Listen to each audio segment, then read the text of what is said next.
மரியன்னை வழியாக இயேசுவுக்கு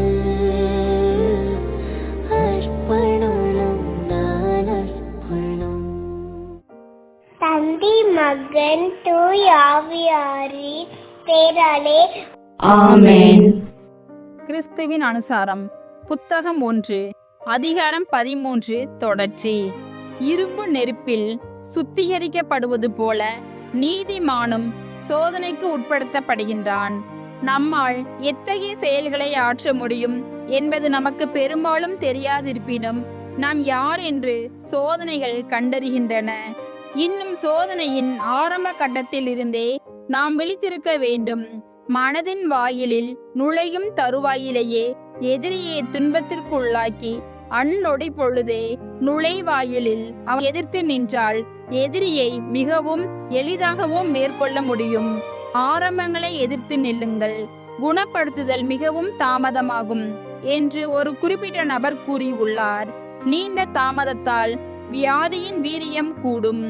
அதே போல துவக்கத்திலேயே அவன் எதிர்க்கப்படாவிட்டால் முதலில் மனதில் இருந்து ஒரு எளிய சிந்தனை தோன்றும், பின்னர் ஒரு வலுவான கற்பனை, அதன் பின் இன்பம் மற்றும் தீய செயல்பாடு, ஒப்புதல் மற்றும் பிறவாற்றல். சிறிது சிறிதாக தீயோன் வாயிலை கைப்பற்றுகின்றான். தொடக்கத்திலேயே எதிர்ப்பதில் ஒருவர் எவ்வளவு காலம் மெத்தனம் காட்டுகிறாரோ தன்னிலும் எதிரியிலும் அனுதினமும் அவ்வளவு பலவீனம் அடைகின்றார். சிலர் தங்கள் மனமாற்றத்தின் தொடக்கத்தில் கடுமையான சோதனைகளை அனுபவிக்கிறார்கள். மற்றவர்கள் இறுதியிலும் மற்றவர்கள் கிட்டத்தட்ட தங்கள் வாழ்நாள் முழுவதுமே துன்புறுத்துகிறார்கள். மனிதனின் நிலையையும் தகுதியையும் ஆராய்ந்து தாம் தேர்ந்தெடுக்கப்பட்டவர்களின் மீட்புக்காக அனைத்தையும் முன்கூட்டியே திட்டமிடும் கடவுளின் நியமங்களின் ஞானம் மற்றும் சமத்துவத்தின்படி சிலர் மிகவும் இலகுவாக சோதிக்கப்படுகிறார்கள். நம்மால் தாங்கிக் கொள்ளக்கூடிய வலிமைக்கேற்பவே கடவுள் நம்மை சோதனைக்கு உள்ளாக்குகிறார் என்ற புனித பவுலின் கூற்றுகளின்படி நாம் சோதனைக்கு உள்ளாகும் போது நம்பிக்கையை இழக்காமல் ஒவ்வொரு இடுக்கண்ணிலும் நமக்கு உதவுமாறு கடவுளிடம் இன்னும் உருக்கமாக மன்றாட வேண்டும். ஆகையால் ஒவ்வொரு சோதனையிலும் இடுக்கண்ணிலும் கடவுளுடைய கரத்தின் கீழ் நாம் ஆன்மாக்களை தாழ்த்துவோம். ஏனெனில் நலிந்த நெஞ்சத்தினரை அவர் மீட்டும் உயர்த்துகிறார். சோதனைகளிலும் இன்னல்களிலும் மனிதன் என்ன முன்னேற்றம் அடைந்துள்ளான் என்பது பணமாகிற நிரூபணமாகிறது. மேலும் அதில் பெரும் பாலனும் அடங்கியுள்ளது.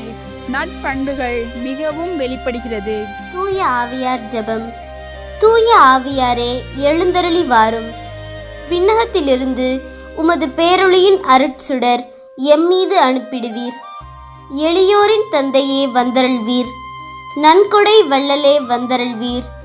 இதய வந்தருள்வீர்.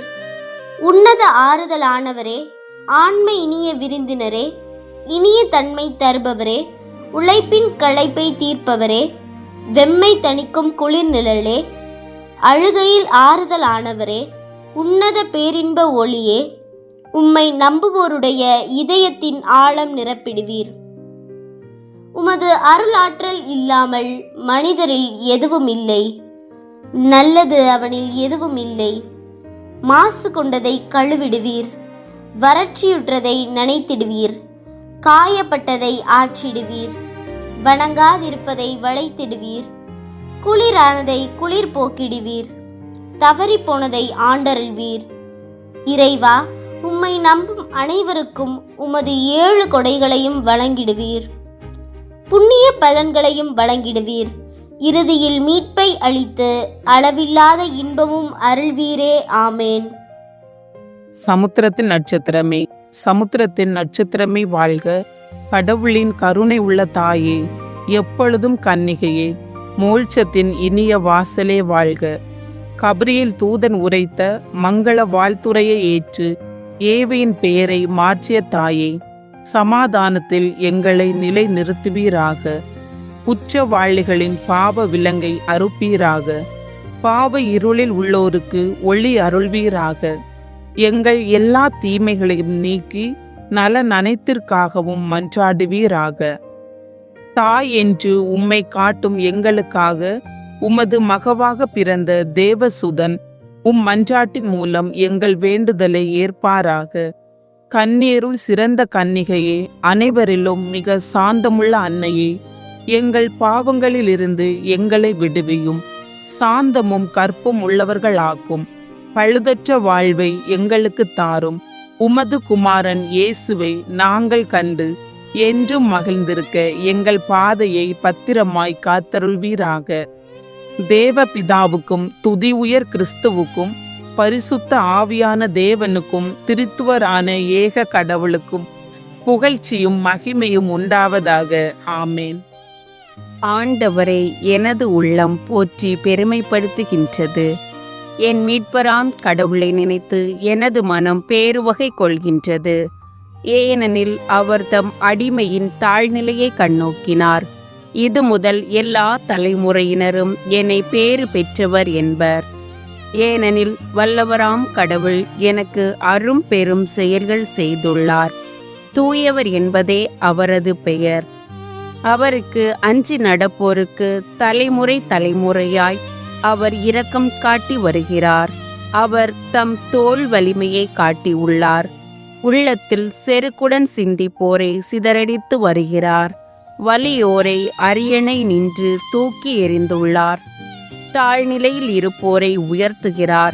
பசித்தோரை நலன்களால் நிரப்பியுள்ளார். செல்வரை வெறுங்கையராய் அனுப்பிவிடுகிறார்.